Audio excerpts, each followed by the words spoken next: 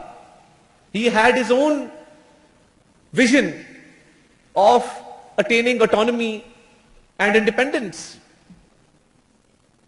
تو زندگی میں کبھی اصولوں پر کمپرومائز نہیں کیا. اور میں آپ کو ضرور ارج کروں گا جتنے ینگسٹر یہاں بیٹھے ہیں کہ آپ ان کا 1908 کا کوکس کیس ضرور پڑھیں, فیروز شاہ مہتا والا.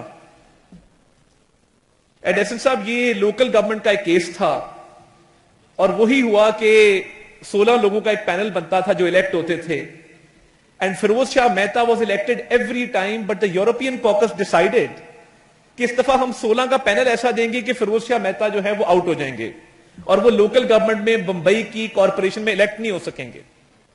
اور اس کا نتیجہ کیا نکلا کہ جو 16واں کینڈیڈیٹ الیکٹ ہوا اس 16 کے پینل میں ان کی کمپنی کے کچھ کانٹریکٹس تھے جو بامبے کی میونسپل کارپوریشن نے ان کو اوارڈ کیے ہوئے تھے. there was a conflict of interest and Feroz Shah Mehta being a barrister himself, انہوں نے وہ کیس محمد علی جناح کو as a young budding lawyer دیا اور وہ کیس نہ صرف انہوں نے جیتا بلکہ وہ ممبر ڈسکوالیفائی ہوا اور فیروز شاہ مہتا کو جو ہے بامبے کی کارپوریشن میں بحال کیا گیا. So this is the kind of professional competence جس واحد کیس نے ان کو ہی روز ٹو پرومیننس. اس کے بعد تو لائن لگ گئی اور جب ایڈوکیٹ جنرل بمبئی نے انہیں کہا کہ آپ ہمارے چیمبر میں کام کیجئے, اور انہوں نے کام کیا اور شروع کے 6 ماہ کے بعد انہوں نے کہا کہ ہم آپ کو پکی پوزیشن آفر کرنا چاہتے ہیں, we will be paying you 1500 rupees a month. تو انہوں نے یہ آفر ٹھکرا دی یہ کہتے ہوئے کہ یہ میں اس طرح کا وکیل بننا چاہتا ہوں کہ 1500 روپے تو میں ایک دن کے کما لیا کروں گا, آپ مجھے 1 مہینے کے یہ آفر کر رہے ہیں. So this was the kind of determination جب پروفیشنل کمپٹنس کی بات آتی ہے. اور میں یہ ضرور کہنا چاہوں گا کہ ایک ایسپیکٹ یہ بھی ہے کہ جب ان کو for his parliamentary performance as a parliamentarian knighthood offer کیا گیا 1925 میں لارڈ ریڈنگ کی طرف سے, تو انہوں نے وہ آفر ٹھکرائی اور انہوں نے کہا کہ I would prefer to be called plain mister Jinnah. اور نائٹ ہوڈ ٹھکرانا اس وقت میرا خیال ہے بہت کم یہ ٹرینڈ تھا کہ کوئی نائٹ ہوڈ کو بھی ٹھکرائے.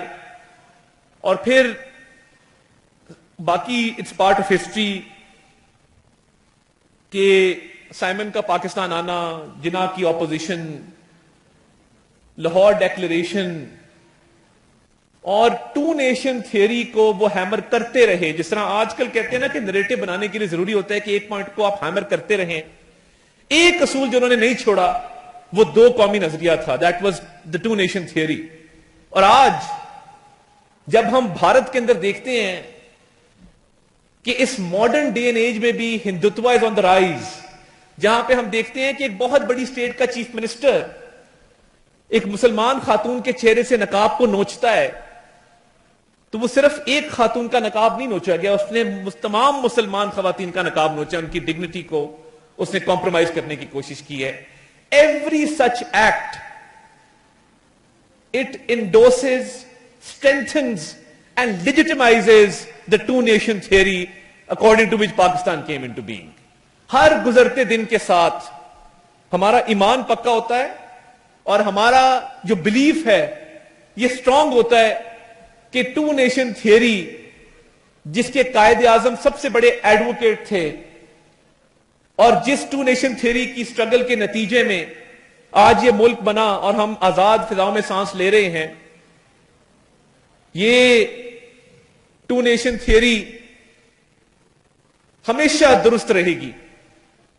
اور میں ان دی کنکلوژن آپ کو یہ بتانا چاہتا ہوں کہ جو 1940 میں جب ریڈیو کے اوپر ایک کانفرنس کا انعقاد کیا گیا جس میں گاندھی بھی تھے، جس میں برٹش راج کی بھی ریپرزینٹیٹو تھے اور جس میں قائد اعظم بھی تھے، تو 1940s میں انہوں نے اسی وقت sitting on all India radio Pakistan زندہ باد کا نعرہ لگا دیا تھا.